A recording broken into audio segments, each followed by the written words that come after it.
This is Tommy's Outdoors episode 30. Yes, 3 and 0. Nice round number.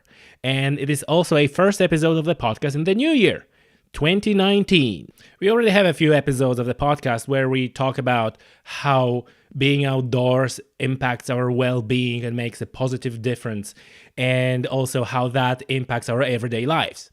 So my guest today is Orla Dempsey. Orla is a life and career coach, and I have a great pleasure to talk with Orla about all these things. So how being outdoors and exercising and having some physical activities and breathing fresh air positively impacts our well-being, our brains, and how that translates to, better career, better quality of life, and how these two areas impacts each other. Also, during my conversation with Orla, we introduced the term digital detox. And this is really what I feel like Orla is very passionate about that digital detox, which is essentially, put all your devices away. Put all your phones and your computer and your TV, turn it off. Stop bombarding your brain and your eyes with all the stimuli and actually relax and maybe look at something green that is outside of your door, outdoors, right? So I think this is a good idea, and that idea recently has gained a little bit popularity, especially as the new research comes out that shows that really looking all the time at the screens that are emitting a lot of blue light is not that good for our brains. And even though we might not feel that directly, in the long term, it impacts us, and in that case, it impacts us negatively. So I think, without any further ado, ladies and gentlemen, Orla Dempsey.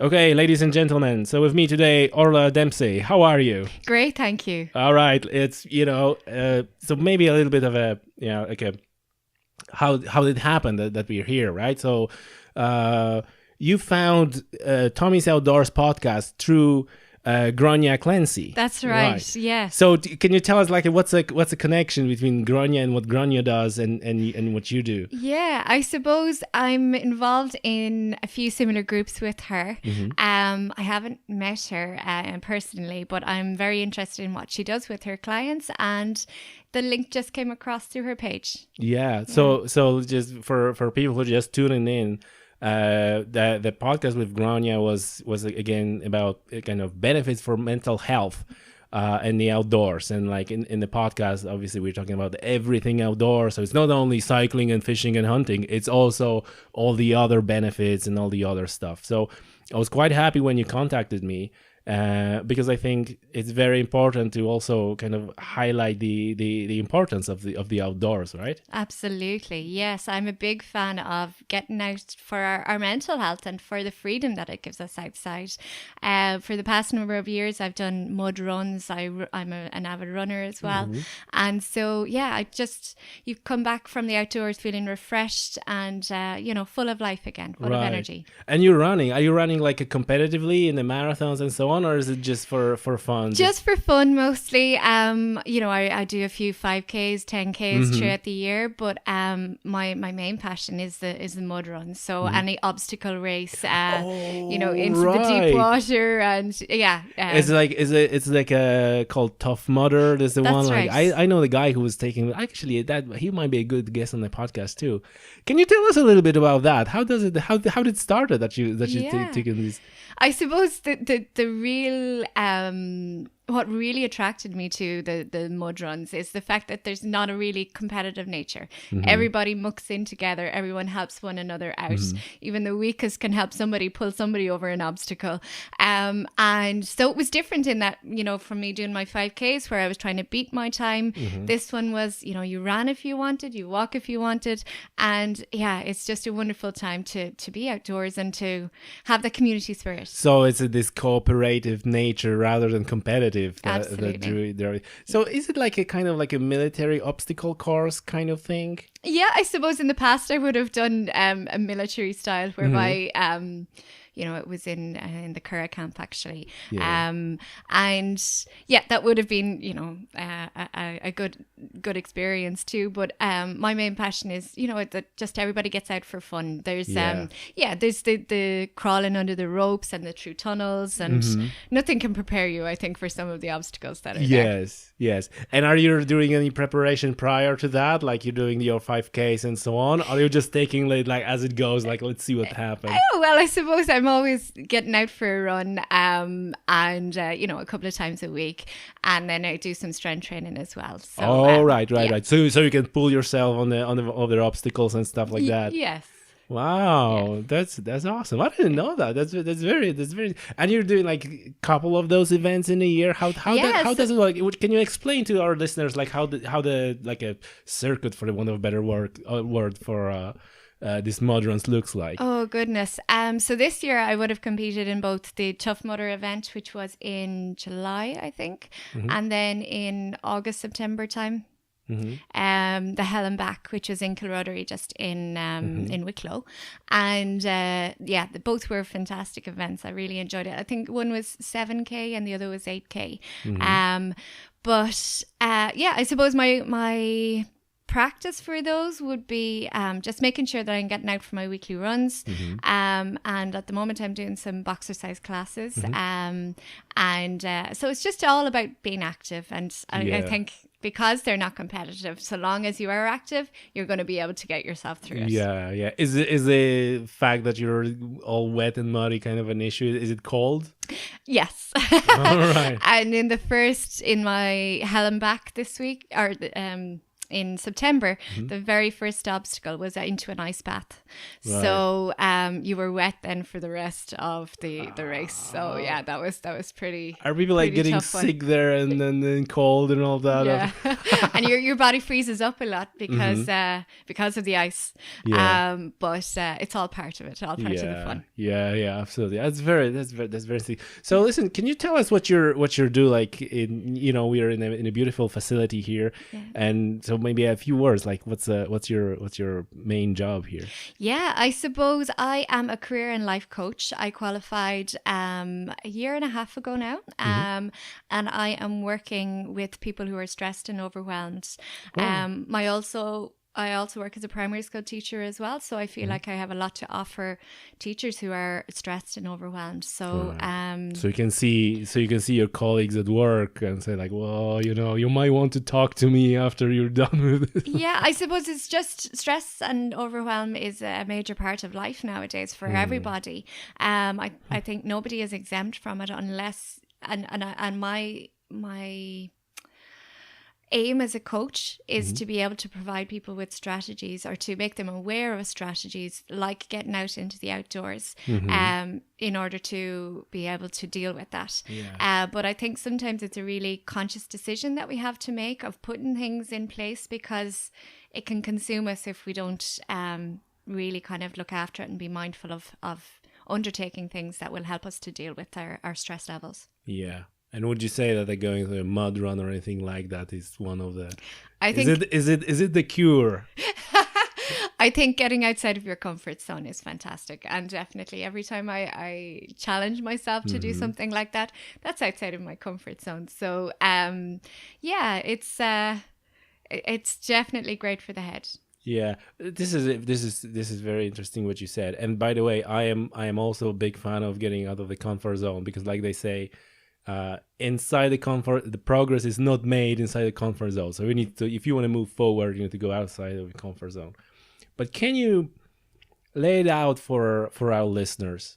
Because some people who listen to that may say that it's a little bit counterintuitive because like I'm stressed, right? I'm under pressure, I'm stressed, and here's advice for me is like go outside your comfort zone. So like, whoa, how does it work? Like I need a like a safe space. I need to be like, and you say like, no, go to the comfort. So how does it work? Like it's. Well, for me, it's realizing I'm a big fan of journaling and getting my thoughts down on paper, and it's coming to terms with what is my comfort zone and what do I feel comfortable doing on a daily basis? What do I spend most of my time doing? And realizing just what's outside, what's a step above that again, and what's a step past that again, and becoming aware of how we can move from outside of, or from inside of that circle into, outside of it, and, what is one or two steps away that will challenge us. But I definitely think some reflection time to realize what our comfort zone looks like, and getting it down on paper and say, these are the things that I'd like to achieve this year. These are the tasks that I need to do in order to be able to achieve that goal. Is really important. So is what you're saying is that people are getting stressed while still being inside their comfort zone? Yes, I think sometimes that happens, because what often happens is that other people put demands on us, that that there are, you say, family and friends having expectations and using up our time unless we put boundaries around where we are comfortable, how we are comfortable helping others, what others can expect of us, and unless we explain those boundaries to people or are aware of them ourselves, they can take up time and they can ask us to do favors, ask us to do things that we're not comfortable with, and it's just removing our own personal time. So sometimes, yes, that can happen. Sometimes the opposite as well, where we feel like we're receiving too great a challenge. So it is, expectations from outside of our comfort zone that we don't feel ready to do that just yet. Right. But certainly I think, when others kind of come in and join and take our time away from us. Right. So what you're saying is, like, don't necessarily run a mile outside of your comfort zone, just take a step, and then the next step, and kind of right. And so you mentioned that there's a lot of people that are stressed these days and so on. Why do you like this is kind of theme that is being repeated, and I'm going back to the podcast with Grania. We also had a kind of discussion that I'm curious of your opinion, like why you feel it's more people. Or do you feel is more people stressed these days than it was 20, 30 years ago? Or is it just, we talk about it more, and with all the social media and so on, is it just, the level is the same, but we talk about it more? What do you think it is? That's an interesting perspective. I think that it would be unfair to say that there was never stress before the onset of technology and social media. Yeah, of course there was. But I do feel that technology has a huge impact on what we're expected to do, and we're encouraged nowadays to multitask, to be able to do a range of things all at the same time. You'll see, a busy working mother, working during daytime, then coming home and feeding the kids, or vice versa, a man, of course. But there are so many activities that we must do on a daily basis, and I definitely think that, the onset of technology and our phone being in our hands constantly is a huge distraction for us. I know recently I downloaded a time tracker app, and just kind of observed it for a few days and how much time I was spending on certain social media, and it was quite a shocking realization for me. So I know that a lot of my business is run through social media, and so of course a certain element of my work will be through Facebook, etc. But out of 24 hours a day, I think it's not a great balance to have to be spending 3 hours using Facebook alone. You know? That's what Grania said, that she had two phones. One is a work phone and one is a private phone. And then when I'm done with work, I'm just putting away my work phone, and that's it. I'm not looking at it anymore, and then so on. And that's it, actually. That's what I was mentioning there around boundaries. We have to make that conscious decision for ourselves, because sometimes with our best intentions, we'd say, yes, I'm putting my work phone away.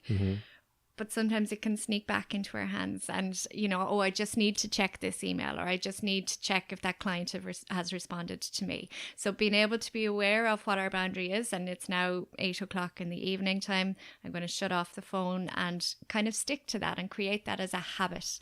I think is really important for people. And do you think this is like a source of stress that the people are sort of say constantly at work? Yes, absolutely. Yeah, absolutely. It depends on what work is, but I certainly, as an entrepreneur, I do notice nowadays that my reliance on my phone is far greater than it would have been a few years ago. And it's a shocking thing to realize as technology advances, is that going to be an increasing concern for me, because our phones are our calculators, they're our diaries, they're everything. They're so many functions all in one. They're becoming like extensions of ourselves. Absolutely. Right? Yeah. It's interesting because quite often you hear, how wonderful technology is, right? And that you you have in your phone, you have a compute power that is more than 30 years ago supercomputers, and now here we go. But also like a constantly repeating theme is like, well, man, put that away. It's like it's just devouring your time. It messes with your sleep. It messes with everything. It makes you being at work all the time. So that's interesting. That is like a kind of like a dichotomy almost with that device. Absolutely. I recently, last weekend actually, I took a digital detox. I decided my mother and myself, we were going down to West Cork, and I just needed a little break. And I needed, as an experiment, as a challenge to myself, to put my phone away for 24 hours. And at 8:15 on Friday morning, I put it into the boot of my car and said, that's staying there now for 24 hours. And it was such a wonderful challenge, actually, to prove to myself that, like you say, it wasn't an extension of my arm for, for the day, for 24 hours. I felt that my conversations were, I was fully present and in the moment, that when we were talking, we made some lovely memories. And that, it was just wonderful for the whole focus of the 24 hours was on conversation, was on relaxation, was on being mindful.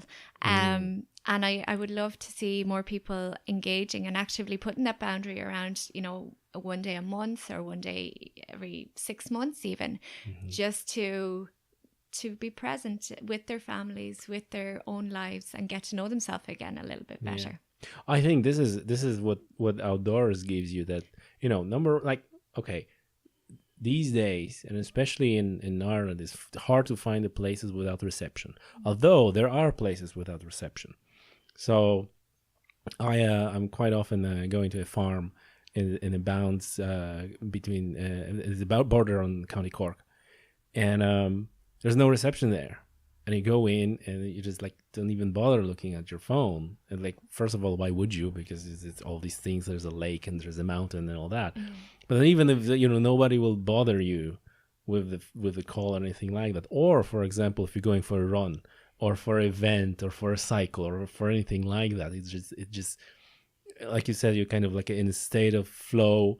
You're just focusing on what you're doing. This is like a complete presence already. Like it's mindfulness. Like I'm aware of everything that's going on, rather than being this distracted. Like I'm listening to you, but I'm not really. I'm checking stuff here and so on. So I guess that's great. Absolutely, yeah. And I was at a concert recently. I mean, not to say that I'm totally dependent on technology, and I do set sometime in the evening, and obviously nobody is fully dependent on their phone, but I went to a concert about a month ago, and I thought it was such a shame that everybody was holding up recording what was going on stage, and there were so few people actually there in the present and in the moment. And it was a big realization.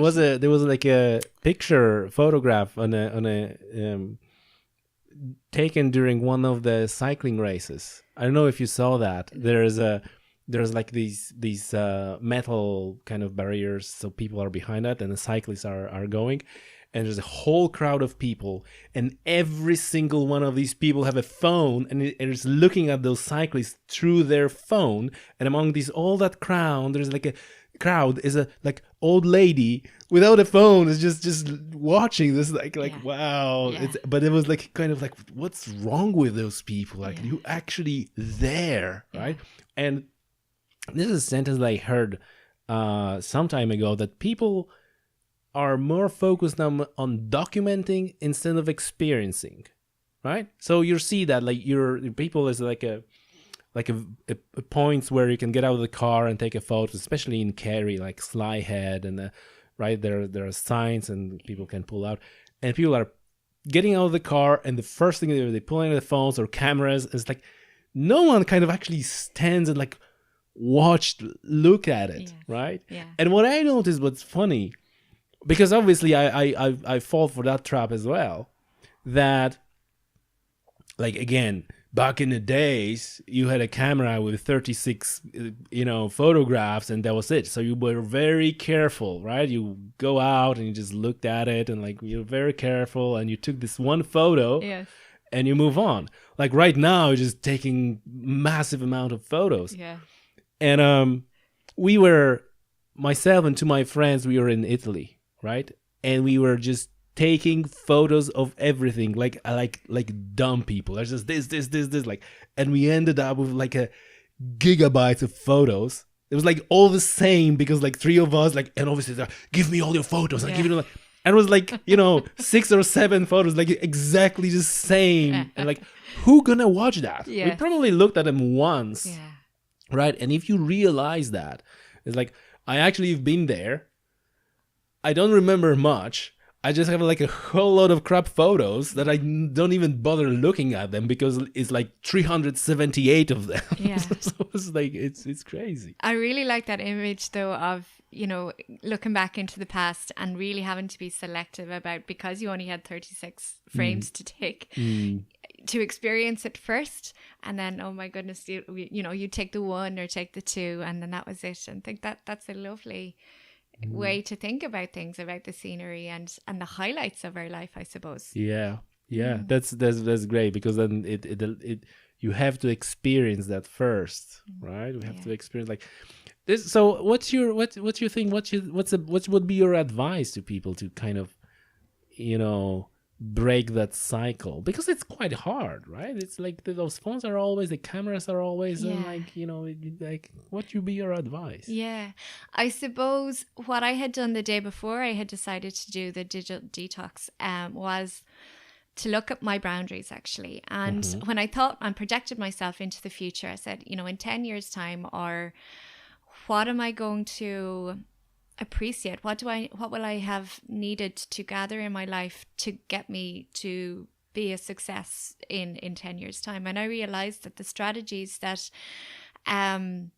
say for example journaling, or basically different techniques of self-care, are going to look after my mental health between now and then. So even though we have all of these assistance with technology and all of the different aspects of life, what will make me a contented and successful person is actually me putting myself first and my own health and strategies. So I said, oh, do you know what, it would do me good to put my phone away for a day, and to make that a habit and a routine for myself. I suppose we all know in theory that it's good for us, but do we actually do it in practice? Really, for me, it was a simple decision once I decided that I was going to take it, or a simple action, I suppose. I was traveling a lot for the day. My mum had her phone, so we were using it as a sat nav. But it was just to kind of, first of all, decide and that it's important to you.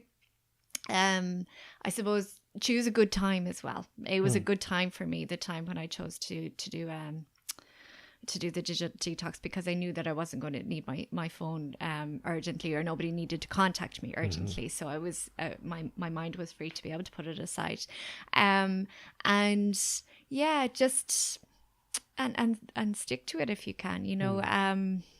I actually thought there was the first few turns where I thought, oh, I'll look that up, or I need to do that. And then I was like, oh no, I don't have my phone today.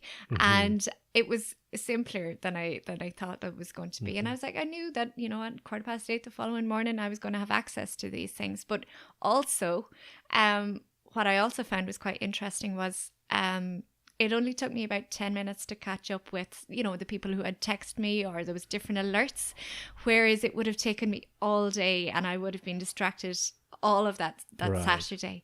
And I'm like, oh, that's we all think that we have to be on social media. We're missing so much. But really 10 minutes the following morning to respond to the people that mattered. Well, not that mattered, but, if there was a direct reply required. And then I was free again to, put the phone aside and I'd be a little bit more mindful for the second day then. But yeah, that was a real eye opener that a lot can be done in 10 minutes where I could have spent 4 or 5 hours doing exactly the same thing. Yeah. And just all these gaps between that is like, Twitter is the biggest offender, right? Because you kind of like, oh, do you know what? This is. And you mentioned a second time like a digital detox. Can you elaborate? What is it like a kind of event, or is it like a if you can elaborate? Well, the digital detox was just me. Or is it just like a general phrase? A general phrase, really. Okay. I'm doing a week on my Facebook page at the moment, just encouraging others to maybe take part in it themselves, the benefits of why they should take part, why they should do a digital detox, and, some simple strategies that can assist them. So, for example, a digital detox could be a full 24 hours or more without your phone, or it could be reducing the notifications so that you're notified less to what is alerting you, for your Facebook notifications, etc. So you can gradually reduce the time that you spend on it, or you can have kind of go cold turkey, as they say.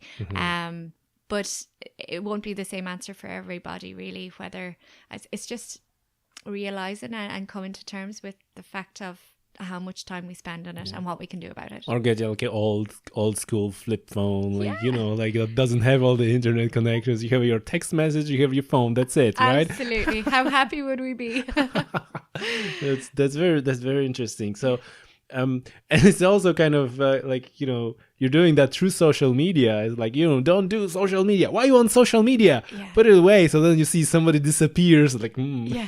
I say, make sure and check out my page first. But yeah, regardless, I'm so passionate about it that I definitely think that everybody, one day over the winter time, even just to be more mindful and to get in touch with themselves. You see, this is interesting because like I said, the subject is coming back over and over again, but I didn't really think, that way about like really being in the outdoors and kind of focusing on the activity, whatever that activity is. And there's plenty of episodes of podcasts about other things.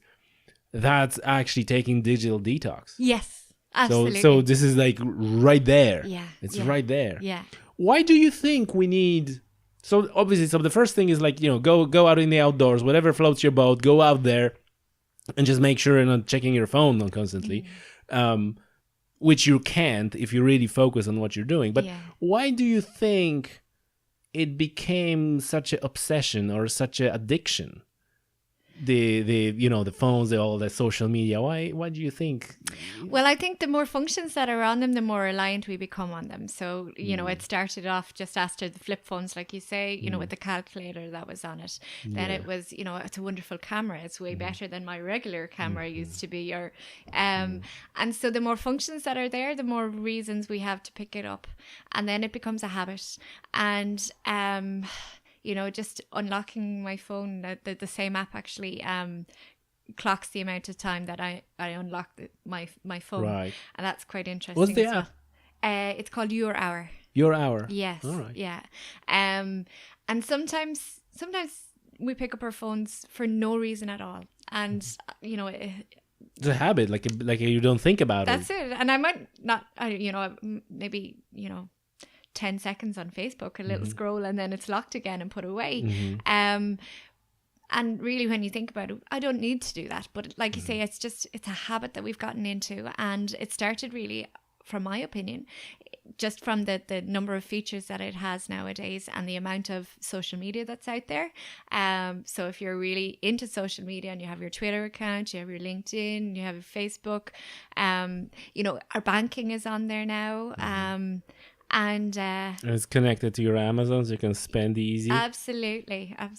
So yeah, it's and that's why I love this link with the outdoors, because It is the time when we can be fully mindful. When I go for a run, I have a little iPod, the tiniest, little oldest iPod that's there. I leave my phone behind me and off I go. There's my car key in my pocket and I'm gone. And so there's no opportunity for me to check any technology. You know, it's flipping to the next song, is it? And it's just a half an hour or an hour of headspace. And yeah, it's so important in our day. Yes, yes. I read somewhere that this is to do with a dopamine reward system, where they were doing like experiments on rats, and this is kind of like these things that we getting sort of like a reward, but from checking all that stuff, and that's why we constantly, you don't, like you said, you don't need to check that. Yes. You know, you check that damn Twitter 5 minutes ago. Why are you on the phone again? Yeah. But just to say, oh, there's no new tweet, or somebody liked something, and we're getting this little like a injection of dopamine. Yes. And since we're going into that, and you mentioned at the beginning of our conversation stress, and a lot of people are stressed, which then again it's an issue with the cortisol, right? Yeah. Because again, our lives, which are not in the outdoors, meaning like obviously, you know, not in a scenario you live in a log cabin in Alaska, right? It's like no question. Okay. And but in a setting that we are here, we have this constant, like, cortisol should be like a dose of cortisol, right? Something happened, I need to run, I need to save my life, right? And then it goes, right? While, like you mentioned, like teachers and so on, in a like a day-to-day settings, we getting like a drips of cortisol all day. Yeah. And that's really not how the whole that machinery that we are designed to be. Yes. Right? So we're doing drip, and that cortisol, so this stress is created. Do you think that this is sometimes kind of works like a counterbalance? So we're trying to counterbalance that kind of cortisol poisoning almost with the dopamine on the other side, and I'm so stressed, I'm just gonna. Do you think that's what's going on? Yeah, there could be a possibility there. Yeah, I remember reading about, you know, the little red notification on Facebook, and exactly you've said, you know, it's that reward, you know, somebody has liked something, someone, you know, there's a notification there that, you know, it's like, what's the word? It won't come to me now, but yeah, I definitely think there's something with that. Yeah. People are doing that. And so can you tell us a little bit more about what you see about like these stressed people? What's the most often cause from your experience, and what you're then recommending people to do, other than like they take a digital detox? Yeah. But what are the causes? What do you think? Work is a big thing. I see so many people, you know, traveling, first of all, long distances to work in the morning times, commuting, you know, being stuck in traffic, not being able to... Tell me about it. Just driving here through the traffic. It can be, you know what I thought? It can be almost like a feeling of claustrophobia. Yeah. Because you're kind of stuck in the traffic, and you have a car on the one side and the other side, and you can't go forward, you can't go backward. You're just literally stuck in this place. It can be claustrophobic. Yeah. And nothing you can do about it. No. And you know that work is starting at 8 o'clock, and you didn't know the traffic was going to be this bad. And these feelings of frustration and overwhelm, you know, no matter, I especially the M50 in the morning times here and going into Dublin, sometimes there's just no way of telling what time you should leave work, because you don't know whether there's going to be an accident on the road. And yeah, it's a very unsettling and frustrating feeling just before you ever begin your day's work, to just the process of getting there can be a frustrating. Then I suppose, you know, it depends on whether the person is passionate about what they do, whether they're enjoying the position that they're in. Sometimes people are perhaps, you know, dissatisfied, maybe have chosen a path that they didn't, and a job that they're not experiencing success in or feeling enjoyment with. And then you kind of have, you know, team working issues as well. Sometimes that they feel that they're a poor fit for their team, and that there isn't maybe a shared vision amongst themselves and their colleagues, and find those relationship issues difficult to deal with. I know at a primary school level or secondary school level, teaching in general, there's a lot of expectations on us now in terms of paperwork. And so when the teaching day is done, teachers are expected to write up reams and reams of notes, observations on the children, and it's not as simple as just, you know, the one-to-one FaceTime that they have with the children. The conditions of the job is different than it used to be 20 years ago. And yeah, that's impacting family life. It's impacting their personal headspace, the time to be able to, you know, put the books away, put the copies away, and be able to begin their personal lives in the evening. So that is very much on your career coaching. Absolutely. So do you see that quite often, that people? I heard somewhere like a frightening statistic that like 70 or 80% of people hate their job. Not maybe like they hate their job, and they think, why do you think is like, why people are stuck in that situation? Why is it? You know, when someone, I think I found my calling now. In fact, I'm sure I found my calling. But I think there is, at second level, when students are choosing their career path, it's really difficult for them to know. They don't have the life experience in order to be able to know what course they're going to enjoy, what really the self-awareness of. So what age you're talking about? That's 17, you know, and so sometimes they get stuck in courses that really they're not suitable for. There's a huge at third level dropout rate in certain courses that are too challenging or not of interest to the college students. And so that sets off people on the wrong career path, really, just because they don't have the life experience. Yeah, but how this then continues to the adulthood? Yeah, because like 17-year-old, like I get it, right? Every like this can happen. I gotta just, you know, I thought it's gonna be great, it's not that great, and now like, but then these like people are, I'm presuming, who are coming to us, like they're grown adults. Yes. And why do you think they decide to kind of, well, obviously the ones that are coming to you are decided to do something about it, but there's I presume there's a whole lot of people who don't decide and kind of try to toughen it out. Yes. And that takes a toll on the mental health. Why do you think that's happening? Why people are deciding like, yeah, I'm going to stick with that, what I hate? Yeah. I know one reason for teachers and public servants, I suppose, is that they, and I've thought of this years ago, like it's a permanent pensionable job, and the conditions of the job are very good. You know, it's a short working day, shorter than other careers would be, and it's security. So I think it's a good job. Why are they stressed? Yeah, exactly. You would have never imagined, you know, that other conditions can kind of, you know, undermine those, you know, those benefits to it.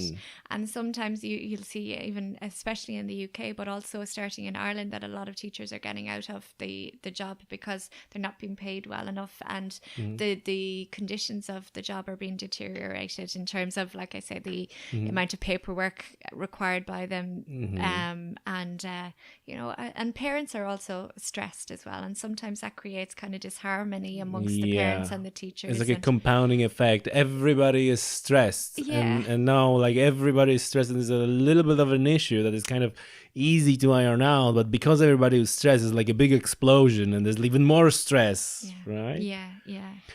I asked that question when I was talking with Gronia, and I'm going to ask you that question. Do you think that there is an element that as a society we actually became very weak, and the coping mechanisms are like, for everything that we're taking, like how we live right now, it's much easier life than it was 30, 50, 70 years ago. Even with all the technology, right? You can contact whoever you want. You can just, you know, reach for entertainment if you want. All that is like, and even like things like a crime rate and safety and all that thing. It's much better these days. It's not even comparable, right? All the cars, all the luxury, air conditioning. Our grandparents didn't even thought about anything like that, right? So do you think that that made us so much weaker to cope with the, a little bit of a stress during the day? And I'm not trying to minimize it, right? Because Gronya said like, well, you cannot really judge people and so on. I'm not trying to judge people, but I'm just asking genuine question. Because what you said is actually it's a good job. It's a secure job, given that example, Yes. right? And for all the listeners, please extend that example to any job you want. Like, Yeah. but you have a good job, right? It's secure. You're getting paid well, or maybe not well, but it's secure. Yeah. All these good things, Yeah. right?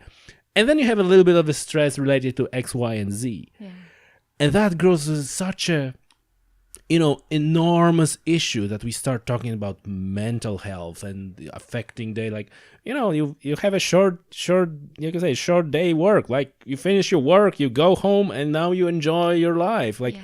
why people seems to be not able to cope with that? I think an important thing to note there is to simplify things. So you did mention there are some great values there about the security. There's, for many teachers, we won't say most teachers, but many teachers, they're at a good level of salary. And you're right. I suppose if you're to go in and just do the minimum, it seems like a picture perfect job. But somehow they can't cope. Like, why? Like, so playing devil's advocate a little bit, right? Why the solution is not like toughen up, right? Yeah. Toughen up. And like, I know it. Obviously, people who listen to that podcast now and know anything about the mental health is go, oh, Tommy, no. But that's a genuine question. I'm asking that question, like, why this doesn't work? Are we? And again, I'm wondering whether it was always there. We never talk about it, or we really became weak, like a psychologically weak. Yeah. I suppose. I mean, that's interesting to kind of play around with that. If someone told me to toughen up and that it would make a huge difference to me, and I'm like, yeah. So I suppose really. But you're different. You're a tough mother. Yeah, this is it. I'm a tough mother. But yeah, I suppose that would require mental resilience and in the life coaching area, that's really kind of going back to the softness as well, and realizing in what area I kind of need to bounce back a little. But yeah, I suppose really personal development, and say yes, and what can I do, and put practical strategies in there in terms of actually toughening up as a person. What I find with my clients as well is that you have to really want it. And the great thing about coaching is I don't believe that, and no coach will tell you that they have any of the answers. We never recommend anything to clients. We believe that the clients are whole and creative and resourceful people, and that the answers lie within themselves. So if that person needs to toughen up, okay, we will ask questions around it, so that they will come to the realization for themselves, so that they have to put the steps in place that they know that will get them there to that to achieve that goal, or to get them to that place, which is important. I think we all know deep down exactly what we need to do for ourselves, and it's just about uncovering and removing and clearing what that stress and pressure and all those other issues that kind of mask things, and to get to that mental resilience and that toughness that you talk about. Yeah.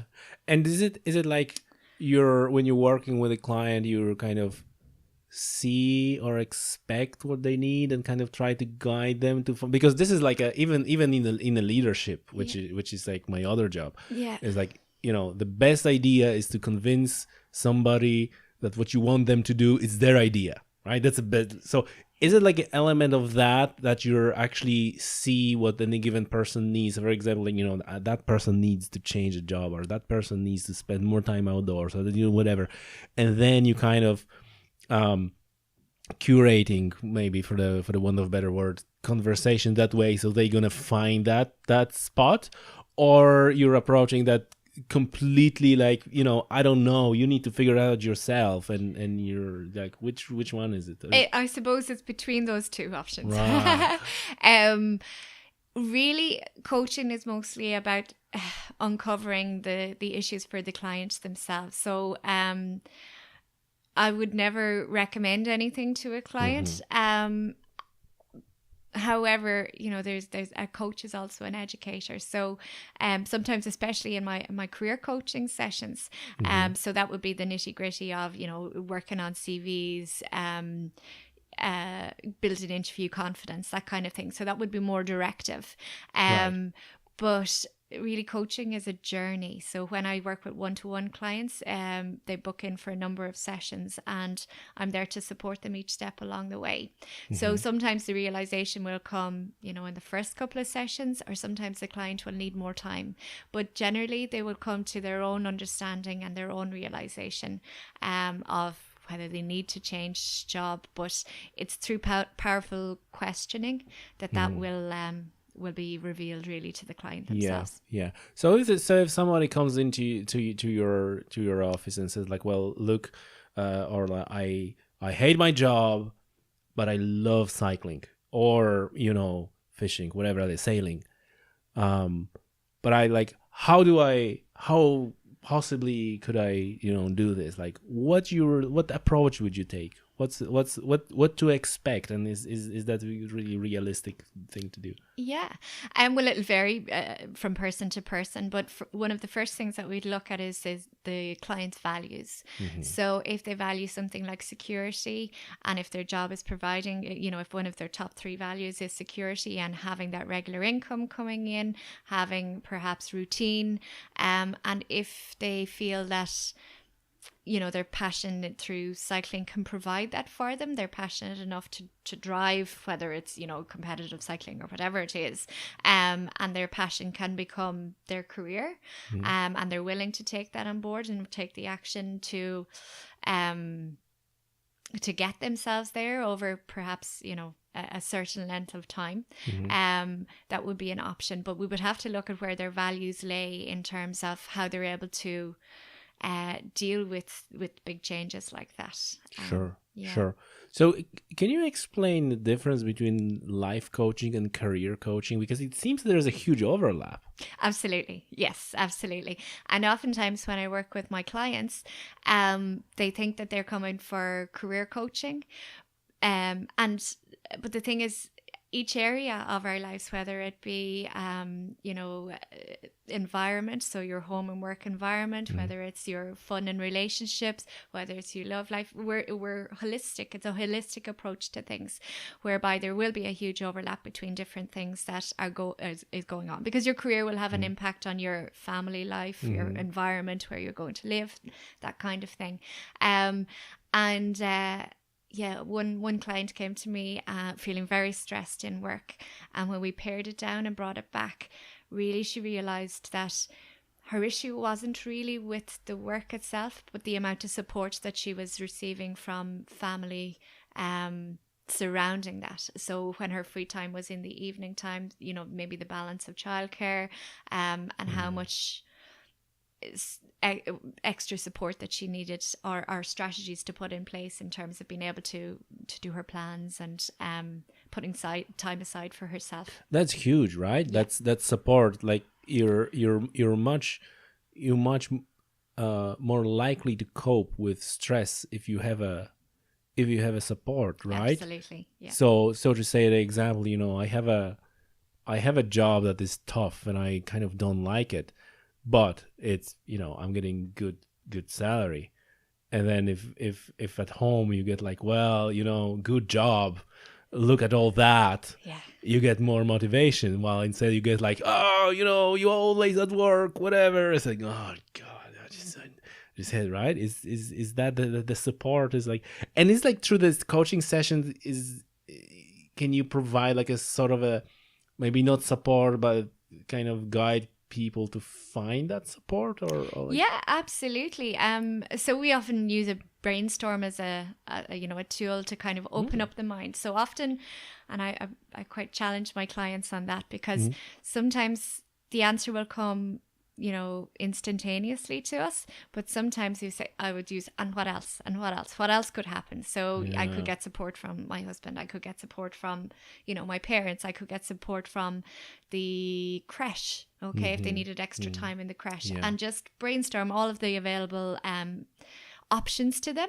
Some will be more attractive than others, but it's just good to open up the mind to realize that it's not just black and white sometimes. So, maybe in 2 weeks' time, it might be an option to use the creche to, for childcare for a few hours extra that you can do in other tasks. So, that would be, I'm a big believer in kind of creative problem solving.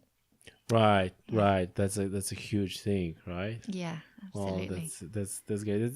That's very interesting, because that was what you're saying is kind of, I'm trying to make a connection to other conversation that I had, and it's like, that life coaching and the career coaching, and like you said, people think there's a problem with their career, and the problem lies completely somewhere else. And what I love about what you said is that you're actually, people need to want to do something. That's the first thing, and they need to like really want it, not like kind of want it, really want it. And then really figure out the solution on their own. And do you think is sometimes that, there's so many things going on, so much stress and this and that they cannot really take that break and figure out the solution on their own? And this is like a huge role of people like you who actually provide that. And it's like, hey, sit down. And a major benefit to engaging in coaching or engaging is the accountability aspect of things. So when I work with my clients, I generally, apart from if it was something sporadic, like if I was reviewing someone's CV and a career coaching session, mostly it would be that we meet for a number of sessions so that they have the support, not just today, but next week and the week after, or however length of time they choose to spread out that support and our weekly or our meetings together. So if it's fortnightly they choose to meet, they know that they have a list of activities or a list of tasks that they have chosen to complete within the time frame. And that when they meet me at the next session, I would say, well, how did you get on with those tasks? And sometimes that's that little extra kick of motivation that they say, oh, I've committed to this. I'm now accountable to my life coach. I'm accountable to myself for the progress that I've chosen to make.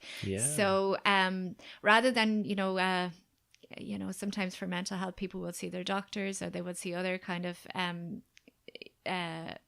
therapists or that kind of thing, but it's that weekly support or fortnightly support that you get with a life coach that keeps you on track and drives the progress faster and and like you said, their people are then accountable, and there's accountability in for themselves, and then if they share that with their family, there is this called cadence of accountability, I suppose, right? It's just like from week to week or from goal to goal and so on.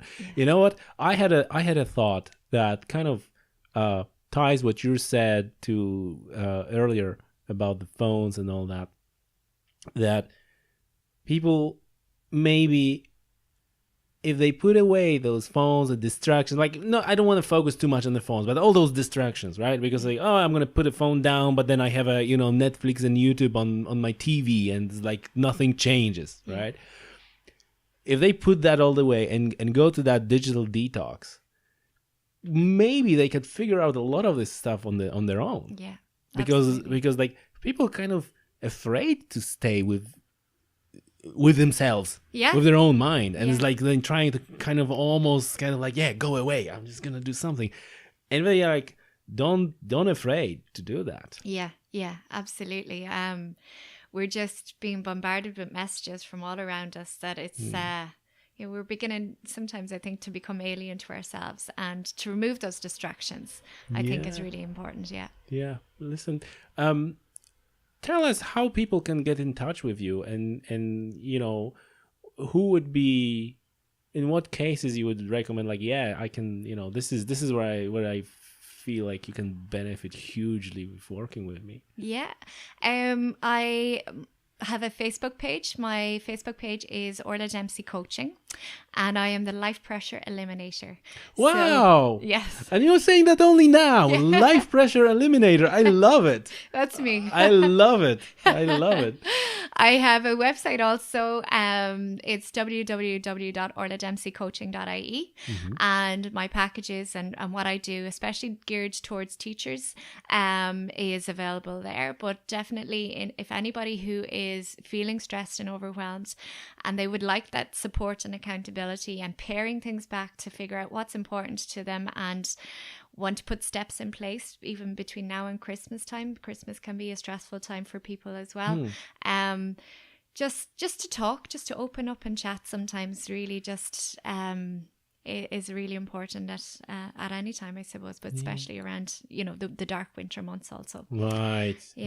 Because this is it. Like, we're not getting too much sun in Ireland, right? Yeah. And this is like, do you often see kind of connection with like a physical, maybe physical is the wrong word, but like, things like not enough sun, not enough physical activity, not enough fresh air, that causing those problems. Yeah, absolutely. I know that the onset of SAD, the seasonal affectiveness disorder, just from the lack of light that we're getting during the winter months, affects many people in Ireland today, and especially in the further north in the northern hemisphere that we get, is directly correlated to our mood. So that is something, in fact, actually somebody mentioned on my Facebook page the other day about taking vitamin D, and that could be a strategy to help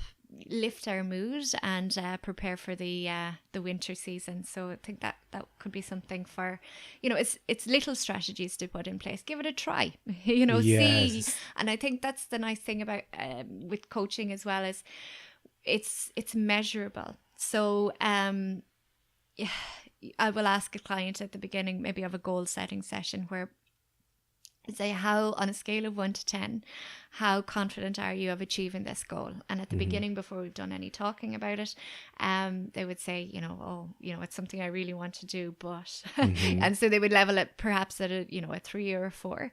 And then as we make it a concrete plan and work through the steps, they're like, if I take step after step, yes, I'm an 8 or a 9 or a 10 to achieving it. Wow. So it kind of satisfies our mind that, now I have a secure strategy in place, that I can see a future, I can see a vision for it. So like that with the vitamin D, if, give it a try, see if start taking it now in a month's time, were we, feeling a 4 out of 10, if we could increase that to a 6 out of 10 during the dark months.